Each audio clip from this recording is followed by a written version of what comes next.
Hi guys, my name is Chidexi and welcome to the Truth Podcast. On today's show, I am not alone.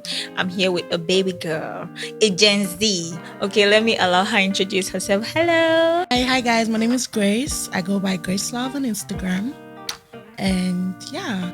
Okay, so let's get to it. All right, so this topic that we're about to discuss is one of the most controversial topics because every time it comes up on Instagram or social media in general, everybody keeps saying, everybody has a lot of things to say about it. Some people want to go, some people want to come. So this topic is the difference between living in Nigeria and living in US.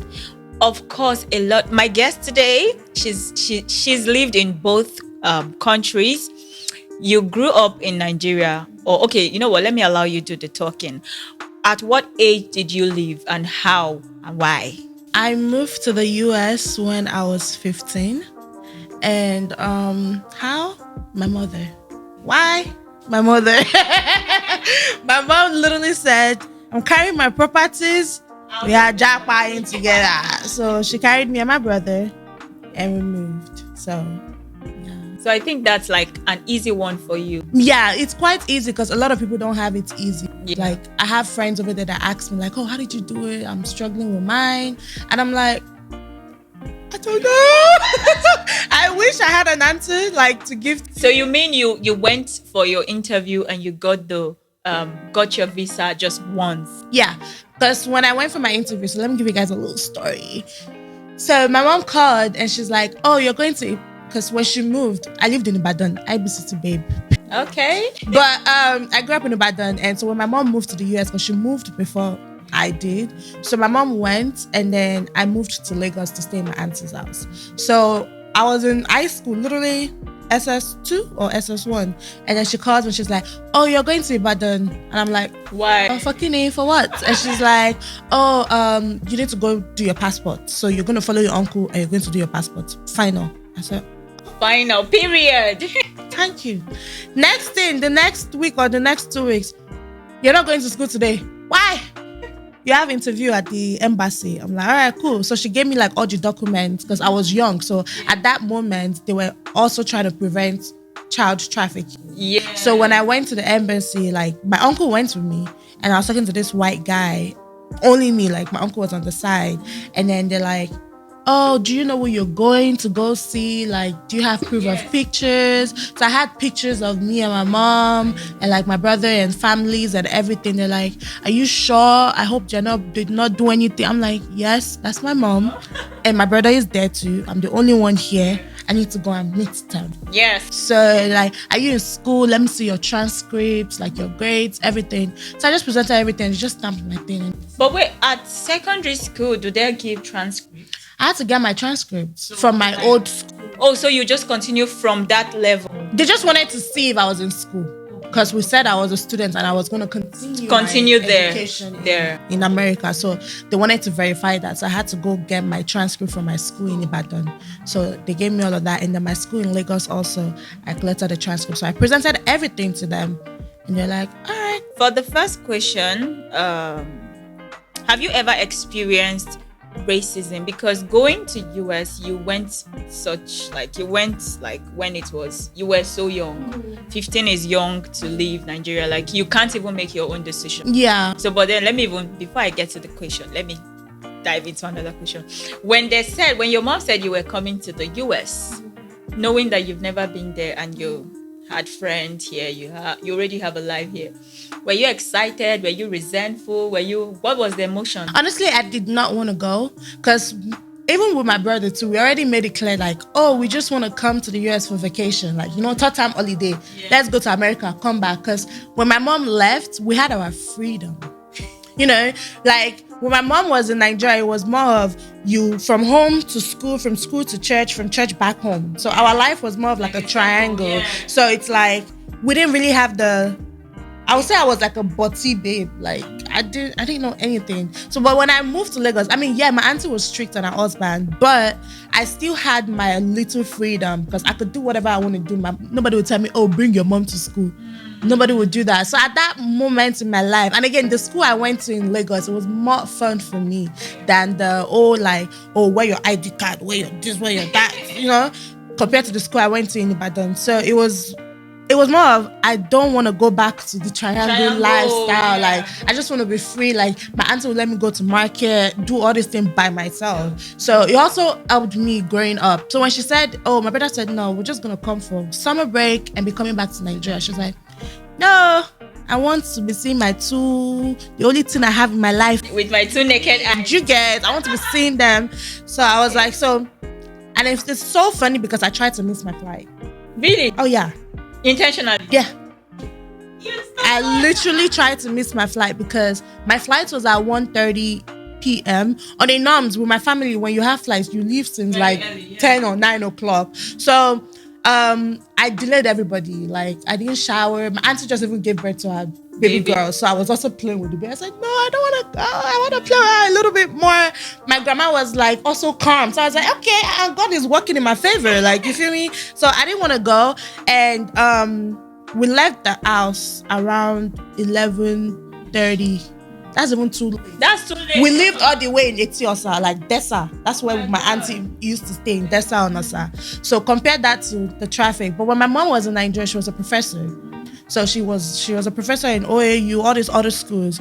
So we got to the airport, and one of my friends that followed us, she also slowed us down because she was throwing up too. So we had to stop on the road. I said, God, you're so good. Like, I'm so happy. Like, I was enjoying. My mom would send me money, send me clothes, American clothes. I'll do big hair. Why? What am I looking for? Like, I don't want to go. So we got to the airport around 12:30 or 1. At that time, some people have bought. Oh, yeah. It's even too late to even board. But then, getting to the airport, there was a long line. Come and see me smiling. You know how you're about to travel and your family will take family pictures at the airport? We didn't even do that for me because that's how late I was. So I'm at the line, I'm just chilling. I'm like, all right, cool, bet. That's how somebody just saw me. Are you Mrs. Sophia's daughter? I said, it's not me, Are you blind? I don't know you. I don't know her. It's not me. And my uncle was like, yes. She's the one. She's the one. And I'm like, it's like, what time is your flight? 1:30. She's late. He just dragged me past the whole line. They didn't even check my bag. They didn't do anything. They just went there, stamped my thing, and I just entered inside the plane. Fast forward to now, what would you say? Would you come back to Nigeria to stay in Nigeria? I plan on it. See, they will beat you on Instagram. No, I honestly plan on doing that because I feel like with Nigeria, if you have all your resources, you can survive in Nigeria. Yeah, you people don't know what we go through. That is what I want us to talk about. No, first of all, before we get to that, what you people go through, let's start with, have you ever experienced racism growing up there? Honestly, with me, if you look at me, think you can come on. It doesn't mean that I want to bully you. Do I look like somebody that you would... I mean, when I went back, I was like this skinny. I was probably even skinnier than you. I was skinny, but like I had this mean face. Some people always called me the B word and all of that. But I didn't care. I didn't even have friends. But when it comes to experiencing racism directly, I didn't experience that. I've had people say, oh, somebody has called them too black, too this, too that. But nobody has really done that to me. The only instance I would say was when I was in high school. I used to wear this glasses, and some guys, the moment I walk into class, they'll start laughing. Nothing, yeah. But then that's it. They never came to me to talk about it. And then the guys sat next to me, so they would always make all these little dumb jokes from high school things. But then once I turned my head, they're quiet. So that means because you were let me not say you were mean, but you were so focused that your face is always straight. You had a straight face. Yeah, I had a straight face. Don't play with me, bitch. I'm gonna break your head. Yeah, that's literally what I was. I'm I don't smile even till now. People just still come. Do you know, I always say this whenever I have the opportunity to talk to parents. I always tell them, as you train your children to be kind, also train them to know how to fight. People don't understand, right? Except there's difference between being stubborn and being wayward or being spoiled or also being bad. Yeah. These are three different things. Yeah. If you're stubborn, it's to your advantage. In a place like Nigeria, you can't survive without being stubborn. They will use you, they will trample. You have to be. I feel like Nigeria made me to be street smart. Yeah, street smart. And I feel like that's the advantage of growing up in Nigeria. Yeah. Like I've always said it. Like I tell my friends over there, I'm like, when I get married and have my kids, they're gonna come back to Nigeria at least for junior secondary school. We're gonna be here together for like 2 or 3 years, and then they go back to the US to finish high school because it's just They need to see. yeah, it's a different thing growing up in Nigeria and then okay, maybe now jackpotting after, but like you need to understand the culture, you need to be strong. And there's no any other place to learn how to do that than in Nigeria. So my second question is, what has been your biggest culture shock? The biggest culture shock is gonna be okay, how they raise their kids versus how we raise our kids in Nigeria. Because when I went there, I started school, obviously. I'm seeing small children just kissing in front of teachers. Wait, in front of Yeah. I don't like play No, boyfriend and girlfriends in high school. secondary school. Secondary school. Let's break it down. Let's break it down so you guys will understand. Secondary school, literally. Kissing in front of teachers, everybody outside, in the car, everything. Literally. And I'm just like, What's going on here? me we even carry relationship in secondary school. My mama don't know, teacher don't know. People are kissing each other here, like, what? Now your mama don't. No. No, but like that actually like It's a shock. that one was like literally everyone. Wait, so your teacher cannot say no? No. Because it's the right of the student. That is below 8. Yeah. You even have people that will have sex in school and all of that. Maybe that one, if they catch you, they'll probably like, because you're not supposed to. But like, people will hold each other's hand. Even teachers will even help you do proposal. They will set it up in their class. I'll drink.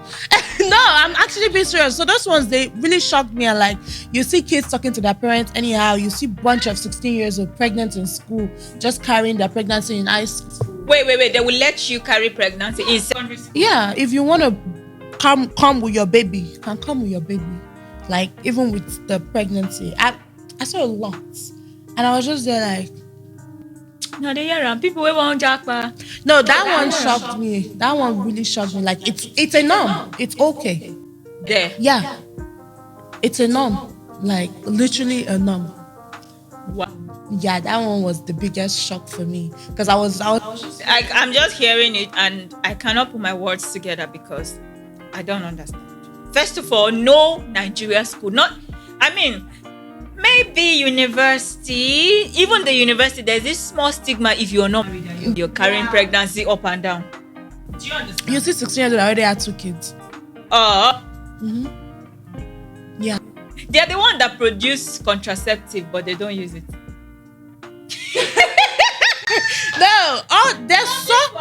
There's literally so many things in that US that is just like, and again, another one was like, oh, you could work once you're 16 years old, you could start making money. I started working at 16. Like, once you're 16, you could start driving, like drive to school. Like, I went to school, like secondary school, and you just see so many cars. And me, I'm like, there's teachers in this school. My mom was like, no, it's students. I was like, so students can come to school. So yeah, you could get your license. You could get your permit at 15 and a half, and then once you turn 16, you could get your license. So all those things were like shocked. It's like, that's my first time hearing it and even seeing it. In Nigeria, teachers have barely Okada teachers don't have. Okay, so wait. Now with this culture difference that you've experienced in Nigeria and in the US, where would you rather raise your kids, or which did you prefer? So here's the thing: we're raising my kids. My kids are definitely coming to Nigeria. Like, and I mean that 100%. I've been saying it since I even touched down in that US. Like, no, I'm being serious. Like I've said it. Like, I would move with them. I'm not gonna put them in one auntie's house or one grandma's house. No, I'm gonna physically move with them. So my husband, wherever you are, if you're listening to me right now, just be prepared that your kids are moving to Nigeria for junior. First of all, can you get married? don't relate with them. Why? They're crazy. Like the difference, like the cultural difference is clear. Like even in the Okay, maybe you are saying pure white. Let's say Black American, no. No. I've not even talked to one black. I've tried, but I was just like, yeah, I thought it's their girls that are crazy. both. It's so hard. It's easy for a Nigerian guy to date a Black American or a white girl, but it's harder for we girls to relate with. I don't even find them attractive because it's just like they have a different mindset than. But we are trying to get their minds. Are we? Their mindset is stupid. Really? Like that for them to be okay, they're okay calling you the B word. Some of them shy. It depends. For you to find the good ones, just like it's hard for you to find good Nigerian men. It's the same way that it's hard for you to find good white men or Black American men. Like I've never even kissed a Black American. Not even talk of dates or marriage. No. I've only been with Nigerian guys. Period. So oh, that's another topic. So you're saying even the way we call them men as come Nigerian guys are the best? Yeah. So sad to admit it, but But yeah. Yeah. Well, so let me not digress.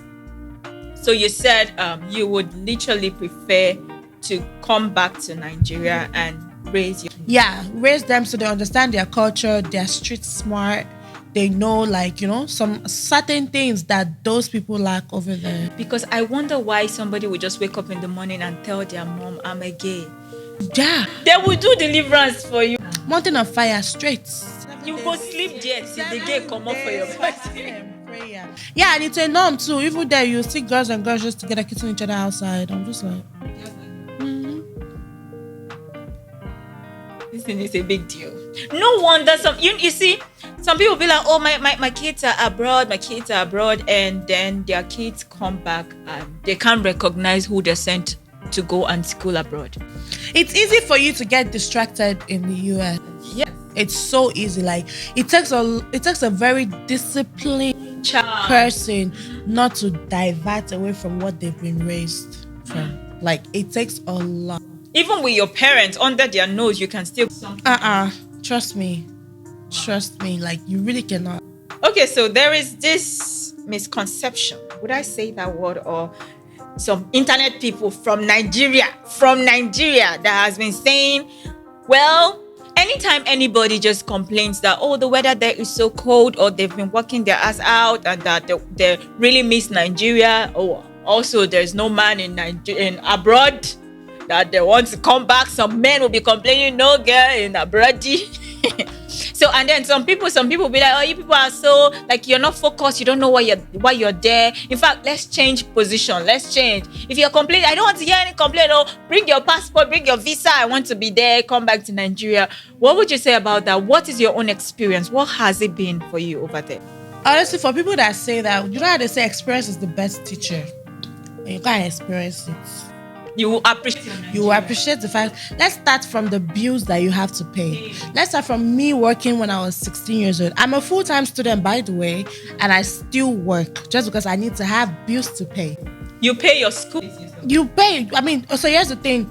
So if you have your papers, government give you like loan or something, but they don't cover everything. You still have to cover some certain part. So like the rest of the part comes out from my own pocket. So even that certain part, break it down in Nigeria currency, what does it look like, that certain part? Is it up to you? It's more than $1 million. Yeah. Even after paying some? Because even your school book, just target like $600 or something. And then not to talk of you paying for all this, especially if you're in medical school or like you're a STEM major. Lab codes, classes, lab book, lab this, lab that. It's on you. You pay yourself. But the only advantage is that government is paying it for you. Well, the parts that they are giving to you, but then after you graduate, they give you 6 months to start. Okay, so wait, I want to understand something. Aside from the part that they are not paying, which you will pay yourself, the one that they are paying for you, you will still. Oh yeah. It's not for what? Yeah, basically that's why I said in America you are living on credit. People don't have. See, That's why I respect Nigerians and Nigeria alone, because it's like, if you have a car, It's your car. you've paid for it. But America, you're paying it monthly. I own a car, I'm paying it monthly. I'm still not the owner of the car. Until you, yes. So you mean they won't give you the entire paper, or they'll... They've given you the thing, but it's like, if you don't pay this month, they'll come and carry the car away from you. Month, if you miss one... If you meet 1 month, they'll come and carry your car. They've done that for somebody. Yeah. So you have to be on top of your game. Like, so now let me go back to the bills that I was talking about. You have rent that you pay monthly, not yearly like Nigeria, or monthly. On top of that, they'll tell you that, oh, water bill, utilities bill. Okay, oh, you have a car, you're not even paying car insurance on top of that one. You're paying that monthly also. You don't know if you have accidents, you don't know anything. You're paying. I've started driving since I was 16 years old. I've not had, well, thank the Lord. Don't let me jinx myself, knock on the wood. I've never had one accident, but I've been paying insurance every month just so that in case of any incasity. So they don't carry my money, they don't go. They are mini 419, just by the way. Anyways, you're paying that. They tell you to come and pay health insurance. Tell you to come and pay this one insurance, that one insurance. Let's say you make 2,000 in a month. They will now remove taxes. First of all, government remove taxes from your 2,000. Let's just say last, they give you back 1,750 out of 2,000. And then I say, let me remove money for rent. Let me remove money for insurance. And some people's rent is even $2,000. So we're like, maybe yours is like $1,000. Where?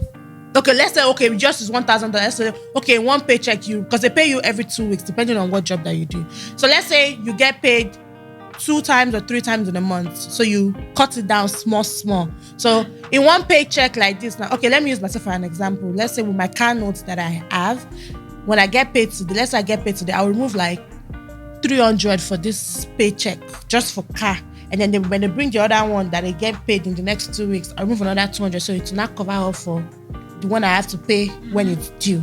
So you basically just remove sponsor. Let's just say your pocket money remaining out of the 2,000. Last, be happy if you find 500 inside the share. Hey. And you are sweating. And your Nigeria relation. That's the... No, do you get? I think there's like literally trees somewhere that you're just catching money from. So it's like you don't have... The Yoruba will say akojo. You don't have savings. You don't have something. It's even literally like you don't have...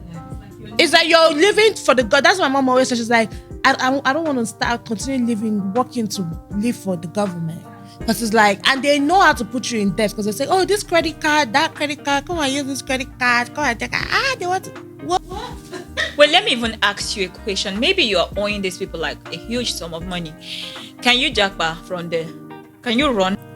You can run, but they will always still find you though. Can they come to Nigeria? The person that they carry, FBI carry first. Don't mean if there's focus on you like this, they will still carry you. Like you can hold them money, but it's like at the end of the day, you're still paying on top of it. There's interest. Oh, wait. There's interest. And now, if you miss a payment today, they'll tell you that they've added $100. Jesus Christ. Up to there's interest. So if I don't have the payment this month, is it next month I'll have plus? So they can, I think, it depends on what exactly. But so if let's say a credit card, you collect credit card from like Zenith Bank, for example, and then you didn't pay this month on it, so affect your credit. It will bring down. So, that means you are not worthy to take something bigger. Yeah, you're not worthy to take something bigger. But if you now had you that, for missed payments, we've added $90 to what you already owe, for this, for that, just different things. But in Nigeria here, it's like you have your house, you pay yearly, you have a car, congratulations, you're a car owner, build a house, if you don't want to do insurance, it's not by force. Our insurance is the blood of Jesus. Like, there's no health insurance. I mean, health insurance, I would say, is important because health issues and all of that. You don't pay every time you go to the hospital. And then you don't pay you don't pay. Yeah. So health insurance may be okay, that's fine. But it's like every other thing is just... But then is it a must? If you're over there and you're working, is it a must that you must have health insurance and car insurance? It's a must for everybody to have a car insurance. Like, or else they would revoke your registration. So after 6 months, if you don't have they'll send you a letter to your mail and tell you, oh, we're gonna block your. And if you don't have a registered car and you're driving, the cops is gonna stop you. They'll carry your car. They'll carry you to jail. They will impound your car and then carry you to jail. So you have to have it. So it's now like they made it mandatory. There's some certain things that are like a must that you must do. Like Nigeria, we can get away with a lot of stuff. Like, cause our government is not the best, but over there is like law, order, this, that. So life, fine. Yes, there is opportunities. Let me tell you. Don't let me sit down here and start And say all the bad things. There's opportunities in America, and that's one of the reasons why I like being there, because of the opportunities. Because it's not by force that you just stay on. If you go to school, you would use if you want to use your degree to work. But then it's only when you school there. So I hear that That's what I'm saying. Like, I'm talking about good things in America. That's if you school there. Like, cause see the thing. Some of us, we have our degree here. We've served. We've done, some people even have their masters here. You cannot. They can't even use it. Yeah, that's the thing. Like, you just have to take like. I feel like they have options for people like that because it's many jobs. No, if you already have, let's say you have a PhD in something, you probably just have to take like 6 month course instead of going back there. You take a 6 month course and do an exam, and then you can start working with it. I think that. Or you can now do master. Yeah, and then now use it. So you don't have to start all the way from getting your bachelor's or anything. So that's the only thing. So it's just like if you go to school, you can use your degree to work. If it's to make money, if you're not lazy, you would make the money. Do you understand? Because some people are doing like 3-4 jobs. I used to have 2 jobs, but when I go back, I'm only going to stick to one. So what are you going to say? Are you not a Nigerian? I mean, you're a Nigerian, but you're not going to kill yourself. And it's because you have like... Yeah, I'm also a full-time student. I work 12 hours sometimes, 8 hours. So it depends on whatever hours you want to work. If a Nigerian in Nigeria work more than 12 hours, some people work 18 hours. Some people they barely go home, like from shift to shift to shift. If you do that to a Nigerian, you don't kill them. My mom has like 3 jobs. I barely even see her. And she has grown-up kids. So what is she doing? I barely even see her. There's bills to pay now. Rent. We live in California that rent is not 1,000. Yeah. Rent is like 2,500, 3,000 for just 2 bedrooms. To live in a comfortable apartment. If you don't want roaches, all the shit. If you want everything to work. Like a 1 bedroom, just look at $1,800. You guys, monthly. Not yearly. That $1,800 will pay you guys' rent in Nigeria. Yeah, please. Depend on the place. What? How much is 1,800? Is that not up to like more than $1 million? 1,000 is not yet up to. Dollar is 730. Irish. I changed that yesterday. No, but I'm just saying though, like it depends. Like, you know, if you want to be in a comfortable place, things are hard there, but at the same time, there's. Okay, so the thing is, things are hard. It takes only to survive. Strength, physically, will to survive. Meaning there's space for you to survive. But do you have that tenacity? Do you have that mind? Do you have that courage and drill? And patience? No, let me tell you, how Nigerians like to do grab. All the people that say, oh, let's exchange. They don't care if you have PhD. They don't care if you have anything. They will drag down. Can you answer? Can you like pull your ego down to do some certain things? Because you have to put your ego down because it's a new country. You're not in Nigeria, like so you have to actually like start from scratch. So are you able to put your ego down to say, okay, let me just clean diaper, do this, do that, just to make small money? Most people cannot do that. Yeah. And those are the things that's where you need to start from for you to actually establish it. Mm-hmm. Some people are like, oh, in my country, do you know how many cars I've got? You are nobody in America. You move, forget who you are, forget your name, Steph.